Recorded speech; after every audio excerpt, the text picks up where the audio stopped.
الحديث الآن سيكون عن امتياز المغرب في كأس العالم للشباب. المغرب بطريقة رائعة جدا تحقق في انتصارات كبيرة، انتصرت على البرازيل، على إسبانيا، على كوريا، ويوم أمس انتصرت تقريبا على أفضل المنتخبات في هذه الكأس العالمية، منتخب الولايات المتحدة الأمريكية. نشاهد تقرير ملخص للمباراتي الثمن النهائي والربع النهائي. المنتخب المغربي بعد أن تأهل في المركز الأول فاز على كوريا الجنوبية 2-1، ويوم أمس فاز على الولايات المتحدة الأمريكية 3 أهداف مقابل هدف. والأهم من هذا أن المنتخب المغربي تميز على كل المستويات بعد أن تميز فنيا يوم أمس. الحقيقة كان منتخب تكتيكي متألق إلى أبعد الحدود مع الولايات المتحدة الأمريكية، لأنه لعب المباراة التي يجب أن تلعب مع أحد أفضل المنتخبات في هذه الكأس العالمية. طبيعي أرحب من تونس نجم التحليل على قنوات الكاس الرياضية كابتن نادر داود، ومن القاهرة نجم التحليل أيضا الإعلامي المتألق والمتميز كابتن شريف عبد القادر. سأعود إليكم بعد قليل مباشرة. الحديث الآن عن المغرب، نحاول نكونوا سريعين. طبيعي أستاذ محمد الميغودي نبدأ به بالنسبة للمغرب، بالنسبة لهذا التألق الجديد لكرة القدم المغربية. الحقيقة أصبحنا نكرر أنفسنا من منتخب الناشئين للألعاب الأولمبية والميدالية البرونزية لمنتخب الأكابر، الآن منتخب الشباب يحقق في إنجاز رهيب جدا.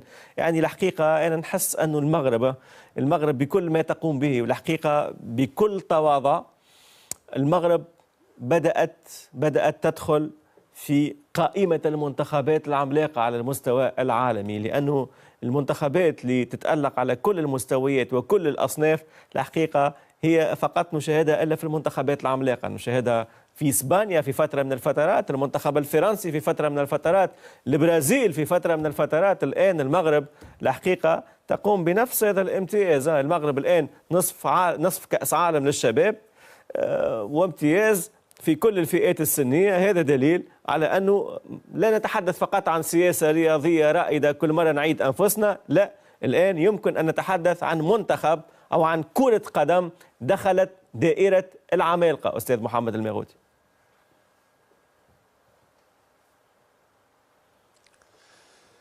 والله عزيزي دعني أقول لك هذا الفرح عبر عنه المغاربة أمس بالدموع، لأن خاصة حينما رأينا تلك الأسرة الجميلة ما بعد نهاية المقابلة وليس داخل المقابلة، لأن داخل المقابلة هو شأنكم أنتم أهل التقنيين، ولكن ما بعد المقابلة وخاصة في تلك الحركة التي قام بها أحد اللاعبين بعدما طلب من المدرب الالتحاق باللاعبين للاحتفال مع الجماهير.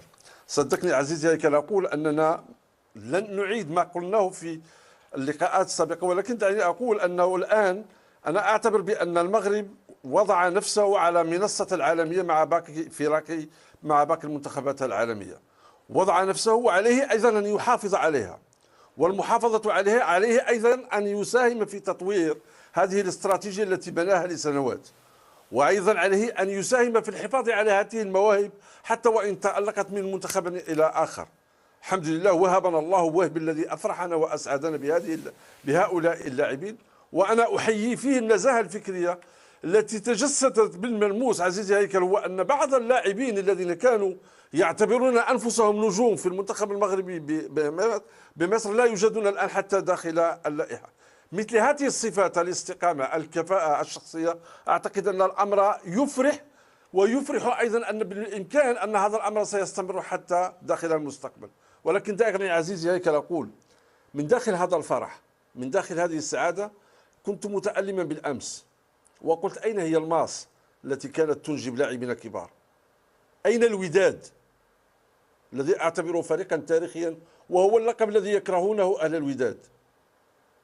أين الرجاء الذي كانت تنجب أيضا لاعبين ممتازين عبر التاريخ؟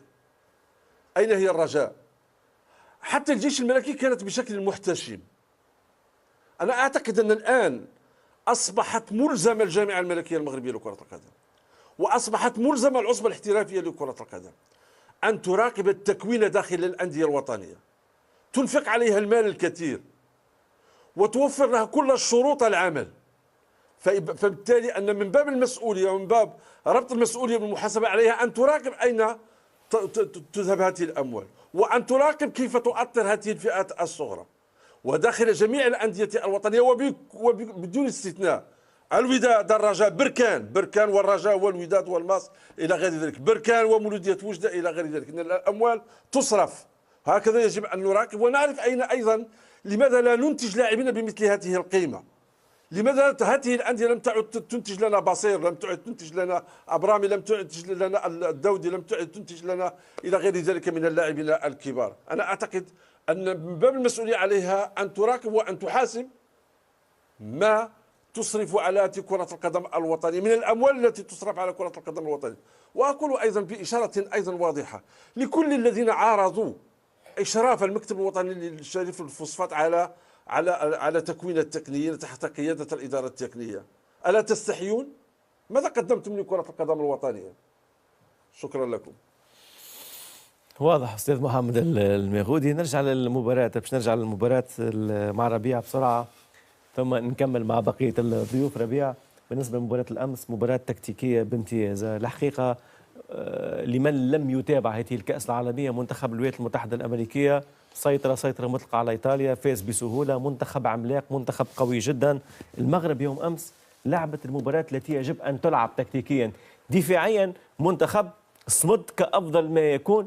وكان حكيت حتى مع رفيق في الكواليس، قلت له منتخب باللغة الفرنسية اوبورتونيست، يعني منتخب المغربي منتخب انتهازي، وصلت لما يوصل يلدغ ويسجل. كل تحول كان بدمه بلغه الكره بهدف صحيح، رغم انه الحقيقه ضربه جزاء الولايات المتحده الامريكيه انا يوم امس الحقيقه كان فيها شك كبير، يعني صحيح، ولكن يجب ان يكون واضح التيراج، يعني عمليه المص يعني كانت عاديه جدا الحقيقه، قاسيه عاديه جدا الحقيقه. هو انا كانت لدي نفس القناعه بخصوص انه الاسلوب الذي لعب به المدرب هو الموضوعي والمنطقي اللي كان امام افضل المنتخبات التي شاركت في هذه النسخه بالذات، اللي هو منتخب الولايات المتحده الامريكيه، بخلاف عن يعني عمليه الاستحواذ اللي كانت فيها سلاسه. كانت هناك بنيه جسمانيه اعتقد بان كذلك يجب اخذها بعين الاعتبار، خاصه لما نتكلموا على فئات السنيه. اخيك منتخب كولومبيا ضد منتخب اسبانيا، في رايي الشخصي منتخب اسبانيا كان جيد ونجح انه يسجل، لكن انه لم يكن بالشكل الدفاعي الجيد، واستغلوا المنتخب الكولومبي بالبنيه الجسمانيه القويه. الفئات السنيه البنيه الجسمانيه في رايي الشخصي يجب تصنع الفرق. لو المنتخب المغربي لعب باسلوب غير الاسلوب اللي لعب به، انا شخصيا لا اتوقع انه كان سيمر، لان المنتخب الولايات المتحده كان جيدا على مستوى الجوده الفنيه لعديد من الافراد صراحه من مستوى عالي، وبعضهم تقريبا راهم متواجدين حاليا بانديه اوروبيه كبيره، وهذه سياسه الولايات المتحده الامريكيه منذ عقد من الزمن. وكما قلت على مستوى الانتقال الهجومي في رايي الشخصي ميزته كذلك على اننا لما يكون هناك تحول من الحاله الدفاعيه للحاله الهجوميه تجد تقريبا عدد كافي من اللاعبين. الهدف الاول تقريبا الظهير الايسر هو الذي سجل الزهواني، وبالتالي تواجده بحكم انه في الوهله الاولى كان يريد قيام بالعمليه الاوفرلاب لطلب الكره من اللاعب سعد الحداد. سعد الحداد اختار ان يقوم بالعرضيه، ومن ثاني كانت لديه الفرصه لكي يتوغل الى يعني مربع العمليات ونجح انه يسجل الهدف الاول. نتمنى ان شاء الله انه المنتخب المغربي يستمر على هذا النهج. لاحظنا التنوع الذي كان في اساليب اللعب، تقريبا لحد الساعه المدرب موفق في خياراته، وكذلك نزاهه المدرب وموضوعيته. في بعض الاحيان بعض التغييرات والتفاصيل تصنع الفارق، باجلاس الصادق على مستوى الذكاء الاحتياطي ابتداء من المباراه الثالثه، والزج باللاعب البيار وسط ميدان دفاعي، حتى يكون ممكن هناك اكثر توازن وعدم ترك المنتخبات انها تكون لديها اريحيه على مستوى الاستحواذ. في رايي الشخصي اثناء البطوله مهمه، ولاحظنا دائما مفتاح الفوز بالبطولات يكون من خلال هذه التفاصيل الصغيره وتصحيحها وتقويه ممكن خط من الخطوط على مستوى اي منتخب واي فريق، حتى يخول لك على انك تكون حاضر في يعني نهايه المطاف. ونتمنى ان شاء الله انه المنتخب المغربي يظفر باللقب، لما لا ان شاء الله. ان شاء الله. ولو انه الحقيقه اللي تابع البطوله افضل نهائي الارجنتين المغرب، الحقيقه افضل نهائي الارجنتين والمغرب، افضل منتخبين في هذه الكاس العالميه. عجبني كثيرا يوم امس الزهواني تحدث عليه ربيع، وايضا جسيم لاعب من طراز عالي جدا الحقيقه. جسيم هذا لم يشارك في كأس افريقيا ويشارك اليوم، وهذه بعض التغييرات التي تحسب لنزاهة المدرب صراحة. تحدثت عن المدرب مباشرة نادر داود. بالنسبة لمحمد وهبي، نادر داود الملاحظة البارزة أنه الاتحاد المغربي يعرف عنده منتخب أفضل لاعبيه مزدوجي الجنسية، لاعبين نشأوا وترعرعوا في القارة الأوروبية. جاب مدرب يمتلك نفس العقلية، لأنه محمد وهبي عقلية بلجيكية مغربية، يعرف يتأقلم مع هذه الظروف، ومدرب له سنوات الآن في العمل، أعطاها الاستمرارية، أعطاها الإمكانيات، وشاهدنا الآن منتخب يعمل نصف نهائي كأس عالم. والأهم من هذا أنه حضر مجموعة من اللاعبين اللي ممكن استغلالهم في السنوات القادمة كأفضل ما يكون. طبعا بعد التحية لكل أسرة البرنامج ولكل مشاهدي قناة الكاس، اختيار المدرب تكلمت عليه في الأسبوع الفارط وأكدت أن هذا الاختيار كان ممتاز، وهناك تناغم وكذلك تكامل في الإطار الفني بوجود هذا المدرب بتكوين يعني أوروبي بلجيكي خلينا نقوله. ومهم جدا أن يكون عنده نفس التكوين، نفس العقلية، نفس التفكير بالنسبة للاعبين مزدوجي الجنسية. وعلى فكرة بين قوسين الآن في منتخب تونس في اكتشاف المواهب هناك عبد الله غشير نفس الشيء، هو إنسان متكون أكاديمي. وهذا لماذا نشاهد عدة لاعبين الآن نجح منتخب تونس في استقطابهم طبعا بالتنسيق مع سامي طرابلسي. وبالتالي هذا المدرب عرف يعني كيف يقرأ اللعب وتعامل مع كل مباراة يعني بطريقة مختلفة، خصوصا حكى بها على التغييرات وعلى الخطط التكتيكية ل4-4-2. وهذه المرة يعني قرأ منتخب أمريكا كما ينبغي، وعرف أنه لو يضغط، لو يترك المساحات، لو الخطوط تكون بعيدة على بعض، منتخب أمريكا مع الأرجنتين مع كولومبيا أعتقد من أبرز المنتخبات، حتى اليابان اللي انسحب مبكرا لكن كان منتخب ممتاز، كان يعرف أنه يقدر أنه ينهزم. يعني عرف العب على نقاط قوة الفريق، بلوك يعني متقارب جدا، عدم ترك المساحات، كان هناك التزام. الانضباط التكتيكي الذي شاهدته عادة ما نشاهده بصراحة في المنتخبات الكبرى، في الفرق الكبرى، في الفرق الأولى. أما أن نشوف فريق أقل من 20 سنة بهذا النضج التكتيكي وتغيير الأدوار واللاعبين كيفاش يعني تساعد بعض، هدف من تماس من كرة ثابتة، يعني والشيء اللي أكد أنه أسلوب اللعب كان القراءة كانت صحيحة، أنه سجل الأهداف من تماس وكذلك من هجمات سريعة مرتدة. وبالتالي يعني أشاطرك رأي هيكل في سؤالك منذ البداية، هل هي نشأة عملاق الجديد في كرة القدم العالمية؟ بكل فخر واعتزاز وشاهدناها على أرضية الميدان.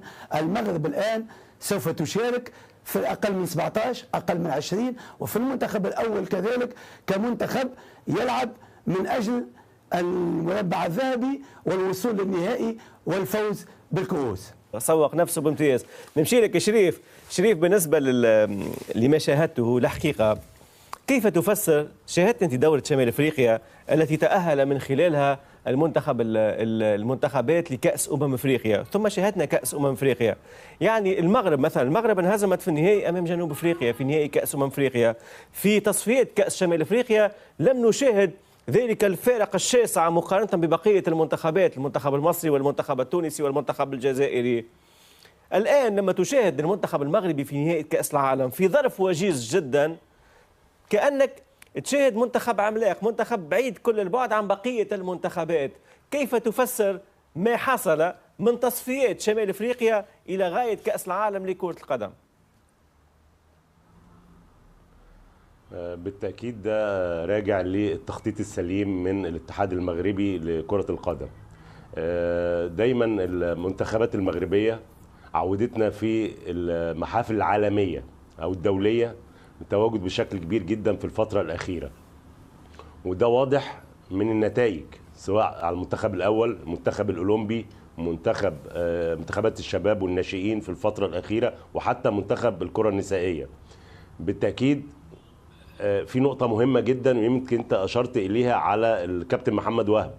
لو رجعنا كده هنلاقي المنتخب الأول كابتن وليد الركراكي، المنتخب الأولمبي كابتن طارق سكتاوي، منتخب الشباب الكابتن محمد وهب، كلهم مدربين وطنيين بصبغه اوروبيه.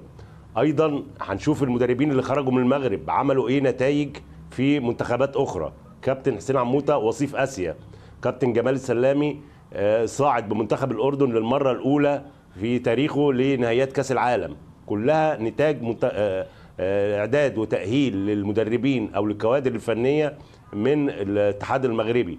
ايضا حكايه ان انت تجيب اللاعبين مزدوج الجنسيه او تقدر تجمعهم من خلال كوادر فنيه او تيم سكاوتنج في الاتحاد المغربي، تقدر تجمعهم وتضيفهم لقوائم المنتخبات بتاعتك على كافه المستويات، سواء ناشئين او شباب او منتخب اولمبي. نسيت طبعا انت اقول ان الكابتن طارق السكتاوي دلوقتي بيدرب منتخب المحليين او المنتخب الثاني اللي هيشارك في كاس العرب، ونتمنى له التوفيق. كل ده بيعلي حتى سقف الطموح عندنا احنا كعرب ان احنا نبحث في الامر ده، لان دلوقتي مصر بدات تتجه الى مزدوج الجنسيه في اوروبا، وشفنا 2 لعيبه من منتخب مصر الشباب اللي كان موجود في شيلي مزدوج الجنسيه بيلعب، واحد بيلعب في مينز وواحد بيلعب في نادي في ماينز، وفي لاعب تاني بيلعب في نادي في الدنمارك تقريبا موجود في منتخب مصر. 2 لعيبه، وكان في 2 لاعبين برضو موجودين، واحد بيلعب في الارسنال وواحد بيلعب في ليفربول، ولكن لم يتم الاستعانه بيهم في القائمه النهائيه. فحتى الفكره اتنقلت، يمكن ما اعرفش تونس كانت قبلنا، بعد اتنقلت لمصر ان انت تدور على النماذج المحترفه في اوروبا بشكل جيد وتضيفها للعناصر اللي عندك كذخيره ليك اولا في المراحل السنيه، ثم ذخيره في المنتخبات الكبيره. ده ادى طابع كبير جدا. يمكن اللعيبه دي مثلا كانت غايبه عن، اغلبهم كانوا غايبين عن مشوار المنتخب في تصفيات شمال افريقيا، وحتى في افريقيا اللي استضافتها مصر او اللي خسرتها المغرب في النهائي امام جنوب افريقيا، ولكن تواجدوا بشكل كبير جدا في المحفل العالمي. الخط قطع. واضح يا شريف، ولو انه الفكره وصلت قبل ما شريف يتحدث عن الخط قطع، الفكره وصلت بامتياز. هو على فكره شريف استرسل لغايه انه الخط اتقطع يعني. باه شفتوا كيف قال الخط اتقطع؟ اهلاوي بامتياز. باه نكمل مع كابتن رفيق بالنسبة للمباراة الأخيرة، لأن المغرب ستلعب نصف نهائي مع فرنسا. إن شاء الله لا تكون المباراة الأخيرة، ولكن المباراة الأخيرة التي سنتحدث عنها هذه الليلة في برنامج الكرة العربية، لأنها مباراة منتظرة، مباراة مهمة جدا. تذكرنا بنهاية كأس العالم قطر 2022، ولكن إن شاء الله النتيجة تكون مختلفة لمصلحة المنتخب المغربي، لأنه الحقيقة الإمكانية واردة جدا، لأنه عكس ما يعتقد البعض، لأنه دائما نفكر بالمنتخبات الأكابر في هذه الكأس العالمية المغرب أفضل من فرنسا في الشباب. صراحة نشوفهم فنيا أفضل، لكن دائما هذيك خاصة في الأعمار هذه، واللي النقطة اللي تكلم عليها ربيع اللي كانت متواجدة في المنتخب الأمريكي، لكن ما كانش عائق المنتخب المغربي، وما كانش حاجز أنه ما فاش عليه وتأهل. الحالة أو البدنية أو اللياقة البدنية للمنتخبات هادو فرنسية، أيضا البنية الجسمية اللي متواجدة في اللاعبين في الأعمار هذه، خاصة في المراحل المتقدمة بعد الإرهاق المباريات كذا، تفرق بالنسبة نشوفها أعلى. لكن فنيا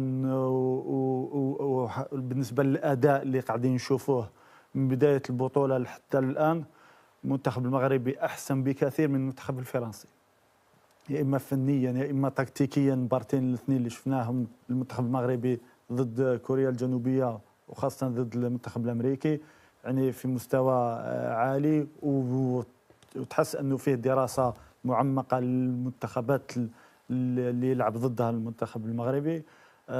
منتخب فرنسي صراحة شوف قلنا نقاط القوة أنه في لياقته البدنية، في خبرته مع المنافسات العالمية، وأنه دائما ما كان ينافس في الكؤوس الأوروبية. ولكن صراحة نشوف أنه في متناول المنتخب المغربي مع صعوبتها صراحة. واضح رفيق. على كل نتمنى التوفيق للمنتخب المغربي. نذكر مباراة المغرب فرنسا ستكون يوم الأربعاء القادم، يعني بعد الغد الساعة 11 ليلا بتوقيت الدوحة.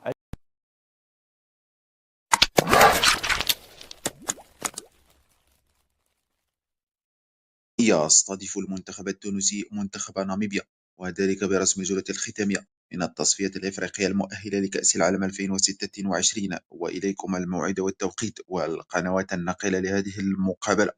إذن سيستضيف المنتخب التونسي منتخب ناميبيا برسم الجولة العاشرة على أرضية ملعب حماد العقربي، وذلك اليوم الاثنين انطلاقا من الساعة 3 بتوقيت تونس، الساعة 5 بتوقيت مكة المكرمة، ويمكنكم متابعتها عبر قناة MBC 5.